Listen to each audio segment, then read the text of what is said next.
The gym owner looked at the frail, elderly man struggling with the lightest weights and shook his head in disgust. This gym isn't for grandpas. Find somewhere else to play around. But when he caught a glimpse of the faded tattoo on the old man's shoulder, his mocking laughter died in his throat.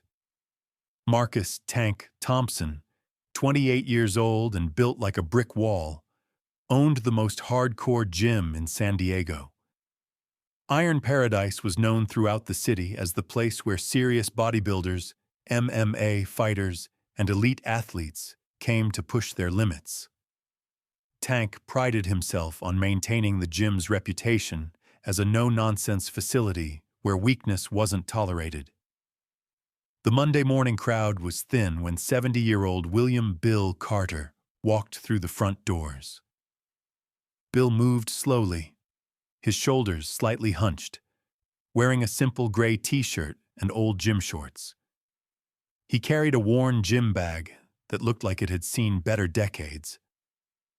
Tank watched from behind the front desk as Bill approached, already forming his dismissal speech. He'd seen this before. Elderly people who thought they could waltz into a serious gym and play around with equipment they had no business touching. "Excuse me," Bill said politely, his voice soft but clear. "I'd like to purchase a day pass, please." Tank looked Bill up and down with obvious disdain. The old man was thin, probably weighed 150 pounds soaking wet, and looked like a strong wind could knock him over. "Look, Pops," Tank said, not even bothering to hide his condescension. "This isn't Planet Fitness. We don't have senior citizen discounts or gentle yoga classes. This is a hardcore training facility." But what he didn't know yet. Bill looked around the gym, taking in the heavy iron plates, the serious equipment, and the intense atmosphere. "I understand. I'm just looking to do some basic strength training." Tank let out a short laugh. "Basic strength training? Grandpa, the lightest dumbbells we have are 25 pounds. You sure you can handle that without throwing out your back?" A few of the morning regulars overheard the conversation and started paying attention. Among them was Tony Reeves, a former Marine who was now a personal trainer at the gym. Something about the old man's bearing caught his attention. The way he stood despite his apparent frailness, the calm patience in his eyes. "I think I can manage," Bill replied quietly. Tank rolled his eyes and reluctantly took Bill's $20 bill. "Fine, but don't come crying to me when you hurt yourself. And don't expect anyone to babysit you." Bill nodded his understanding and headed toward the free weight area. That's when everything changed. Tank watched with amusement as Bill started with what appeared to be a simple warm-up routine. The old man moved slowly and deliberately, stretching muscles that clearly hadn't seen serious action in years. To Tank, it looked pathetic. "Hey, Tony!" Tank called out to his trainer, loud enough for others to hear. "Check out the new member. Thinks he's going to get swole at 70 inches. Tony glanced over but didn't join in the mockery. Something about Bill's movements, even in his warm-up, suggested more experience than his age might indicate. Bill selected a pair of 25-pound dumbbells, the lightest weight available, just as Tank had mentioned. He began with basic bicep curls, his form perfect despite the obvious strain. Tank noticed that other gym members were starting to watch the spectacle. Some were smirking. Others looked genuinely concerned that the old man might injure himself. "This is embarrassing," Tank muttered to himself, then raised his voice. "Hey, Pops, maybe you should start with our cardio equipment. Walking might be more your speed." Bill ignored the comment and continued his routine, moving to chest presses with the same light weights. The biggest shock was still coming. As Bill worked through his routine, Tank's amusement began to turn to annoyance. The old man was drawing attention, and not the kind Tank wanted for his hardcore gym. People were stopping their workouts to stare, some taking pictures with their phones. "That's it," Tank announced, walking over to where Bill was exercising. "This isn't working out, old-timer. You're disrupting the serious athletes trying to train here." Bill finished his set and looked up at Tank calmly. "I'm sorry if I'm causing a disturbance. I'm just trying to exercise quietly." "Quietly?" Tank laughed. "Everyone's staring at you because you look like you're about to collapse. This is a liability nightmare waiting to happen." Tony Reeves, who had been watching the interaction with growing discomfort, started to approach. He had served with enough older veterans to recognize that there was often more to elderly military men than met the eye.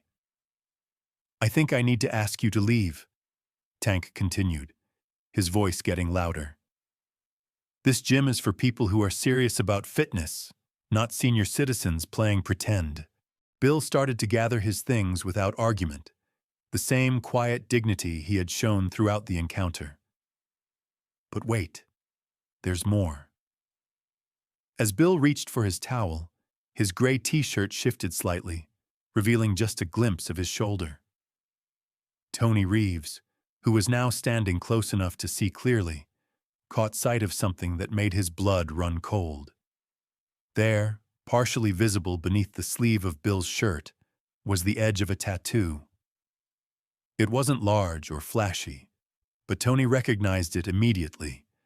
The distinctive outline of a Navy SEAL trident. Tony's eyes widened as he realized what he was seeing. The tattoo was faded with age but unmistakable. More importantly, it wasn't the kind of tattoo you could fake or get casually. It was earned through some of the most brutal military training in the world. "Tank," Tony said quietly, trying to get his boss's attention without causing a scene. But Tank was too focused on his humiliation of the elderly man to notice. "Come on, Grandpa," Tank continued. "Pack up your little weights and find a gym more suited to your capabilities." Tony stepped forward more urgently. "Tank, you need to stop." "Why?" Tank snapped, annoyed at being interrupted during his power trip. "This old guy doesn't belong here." Tony pointed subtly at Bill's shoulder, where the edge of the tattoo was still visible. "Look at his shoulder." What happened next surprised everyone. Tank glanced dismissively at Bill's shoulder, ready to brush off whatever Tony was trying to show him. But when he saw the partial tattoo, his expression began to change. Tank had been around military personnel his entire adult life. San Diego was full of active duty and retired service members, and he knew enough to recognize military tattoos when he saw them.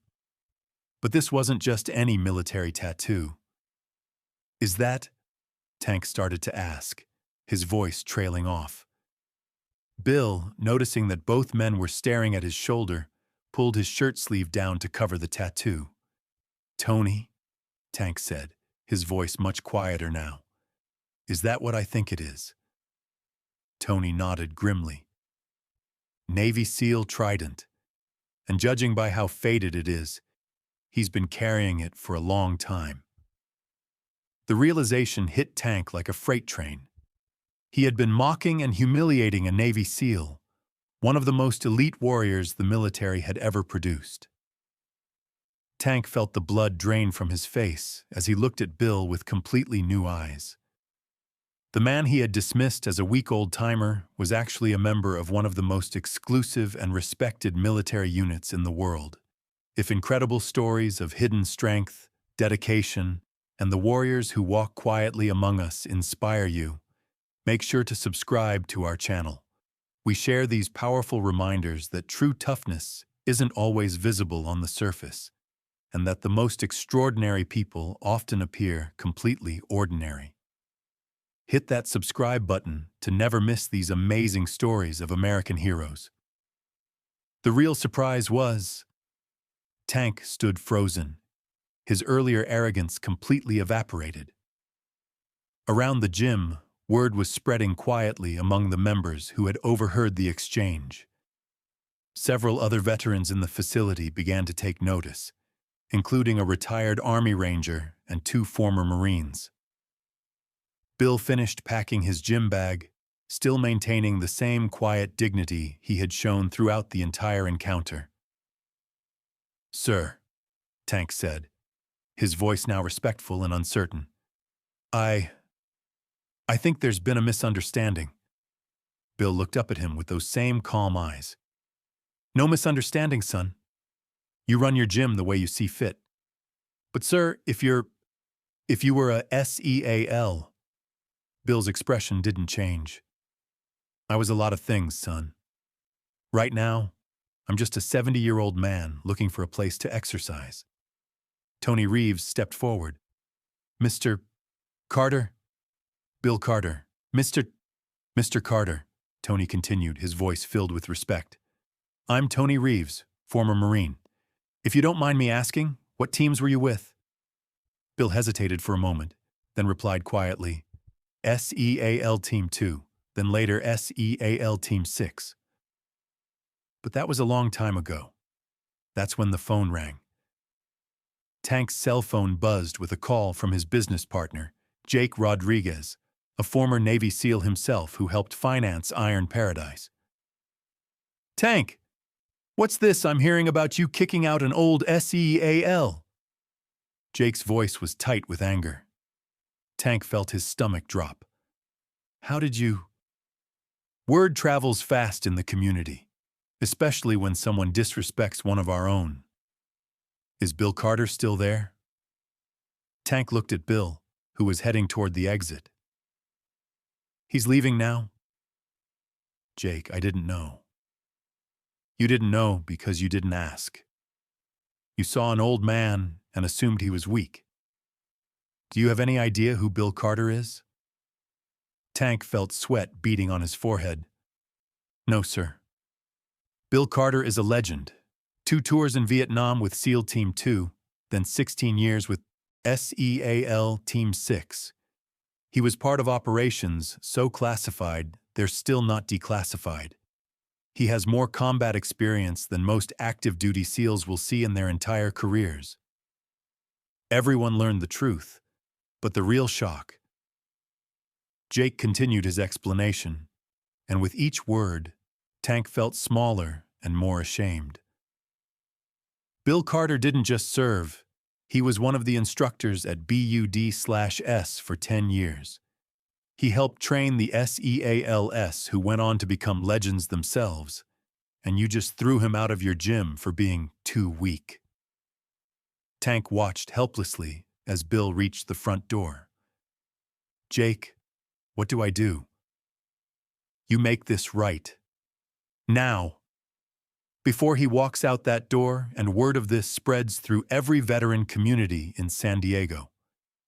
Tank hung up and ran after Bill, catching him just as he reached the parking lot. "Mr. Carter, please wait." Bill turned around, showing no anger or resentment, just patient curiosity. "Sir, I owe you an apology. A huge apology. I was completely out of line." "Son, you run your gym the way you think is best. I understand." "No, sir, you don't understand. I just got off the phone with my business partner, Jake Rodriguez. He told me who you are, what you've done for our country." Bill's expression remained unchanged. "Jake Rodriguez? Short guy, scar on his left cheek? You know Jake?" "I was his instructor at BUD/S 20 years ago. He was one of my best students." Tank felt like he was going to be sick. He had just disrespected his business partner's former instructor, a man who had helped train some of the most elite warriors in the world. The transformation that followed was swift and complete. "Mr. Carter," Tank said, his voice thick with emotion, "please come back inside. I want to make this right." Bill studied Tank's face for a moment, then nodded. "All right, son." As they walked back into Iron Paradise, Tank addressed the entire gym through the sound system. "Everyone, I need your attention. I want to introduce you to someone very special. This is Bill Carter, Navy SEAL, retired. He served our country with distinction for over 20 years, and I just made the biggest mistake of my life by disrespecting him." The gym fell completely silent. "Mr. Carter," Tank continued, his voice now carrying to every corner of the facility, "you have a lifetime membership here. No charge. Ever. And if anyone in this gym gives you anything less than complete respect, they'll answer to me personally." Bill looked uncomfortable with the attention. "That's very generous, son, but not necessary." "It's absolutely necessary, sir. And if you're willing, I'd be honored if you'd consider helping out with our training programs. We could use someone with your experience." The atmosphere in the gym had completely transformed. The same people who had been smirking at Bill 20 minutes earlier were now looking at him with awe and respect. But the best part was still to come. Over the following weeks, Bill became a regular at Iron Paradise. He didn't lift the heaviest weights or run the fastest miles, but his presence transformed the entire culture of the gym. He began helping younger members with their form, teaching them that proper technique was more important than ego lifting. He shared stories about mental toughness that went far beyond physical strength. Most importantly, he taught by example that true strength wasn't about how much weight you could lift, but about how you carried yourself through life's challenges. Tank, meanwhile, had learned the most important lesson of his career as a gym owner. He instituted a new policy. Every member, regardless of age or apparent fitness level, would be treated with respect and dignity.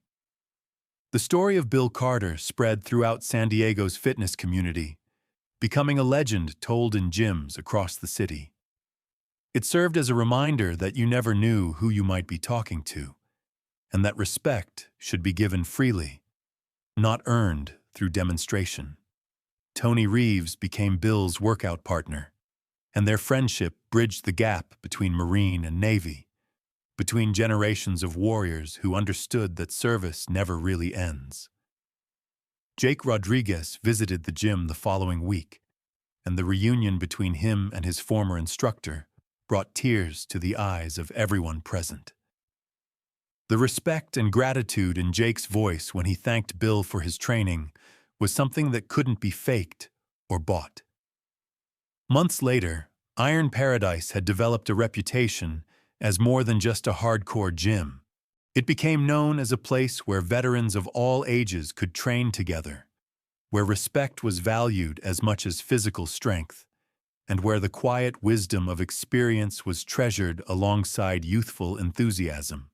Bill Carter continued to work out there regularly, never seeking special attention, never talking about his accomplishments unless directly asked. He remained the same quiet, dignified man he had always been. But everyone who met him understood that they were in the presence of true greatness. Not the flashy, obvious kind, but the steady, reliable strength that had kept America safe during some of its most dangerous times. Tank kept a photo behind his desk of Bill working out on his first day back at the gym. It served as a daily reminder of the lesson he had learned, that strength comes in many forms, and that the most powerful people are often the quietest ones. The faded Navy SEAL trident tattoo that had revealed Bill's true identity became a symbol throughout the gym of hidden strength, earned respect, and the importance of looking deeper than surface appearances. And sometimes, late in the evening when the gym was nearly empty, Tank would watch Bill doing his careful, methodical workout routine and remember the most important truth he had ever learned. True warriors don't need to prove their strength to anyone. They carry it quietly, with dignity, ready to share their wisdom with those humble enough to listen and learn. The gym that had once been known only for its hardcore reputation became famous for something much more valuable: its respect for the quiet heroes who walked among us, carrying their strength not in their muscles, but in their character. Bill Carter's presence had transformed not just a gym, but everyone who trained there, reminding them all that the most extraordinary people often appeared completely ordinary until you took the time to really see them.